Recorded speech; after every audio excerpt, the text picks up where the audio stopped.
নতুন ব্লগে আজও একটা ভিডিও নিয়ে চলে এসেছি। তো আমাদের বাড়ির কাছে আজকে রক্ষাকালী পুজো, তো বিশাল পুজো আর খুব জাগ্রত মন্দির।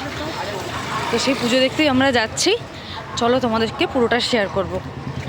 সকালে কিছুটা ভিডিও করেছি, তোমাদেরকে শেয়ার করব সেটা এর সাথেই, যে কেমন বৃষ্টি ছিল আর রাস্তা পুরো ফাঁকা। তো এখন যাচ্ছি মন্দিরে পুজো দিতে, পুরোটা তোমাদের সঙ্গে শেয়ার করবো।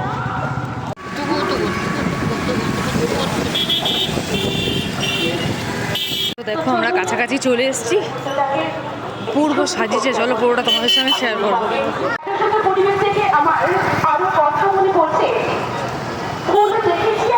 দেখো আস্তে আস্তে ভিড় বাড়ছে, পুজো সব জোগাড়জাটি হচ্ছে। রাত্রে 11টায় পুজো হবে।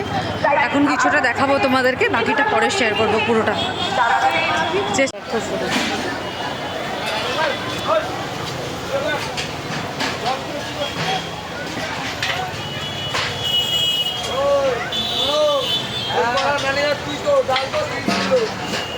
দেখো কতটা চাল ঘুরছে, কত কষ্ট করে আমাদের সবার জন্য। পারমিশন নিয়ে ভিতরে দেখো কেমন আগুন জ্বলছে, কত বড় কড়া। জল, ও খিচুড়ির জল বসেছে। দাদাই কষ্ট করে এত বড় কড়াটাকে নাড়ছে। আপনি একাই করেন? এই 4 জনে মিলে এত বড় কড়াটাকে নাড়িয়ে খিচুড়ি বানায়। এখানে একটা খিচুড়ি হচ্ছে, দাদা কত কষ্ট করে নাড়াচ্ছে। এত বড় একটা কড়া, দেখেছো? মায়ের ভোগ বলে কথা, অসাধারণ। দেখো দেখো, মা আমাদের খুব জাগ্রত। আর তোমাদের তো দেখালামই কি করে ভোগ ঠোক রান্না হচ্ছে। এবারে মাকে দেখাবো, চলো। ভিড়টা দেখো, যত কাছে যাচ্ছি তত বেশি ভিড়। মালা নিয়ে নিচ্ছে একটা। দেখো মাকে পুজো দেওয়ার জন্য সব লাইন দিয়ে দাঁড়িয়ে পড়েছে।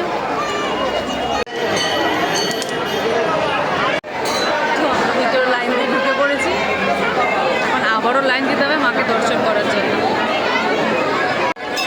মালায় পুরো ঢাকা পড়ে গেছে, মাকে একদম দেখা যাচ্ছে না।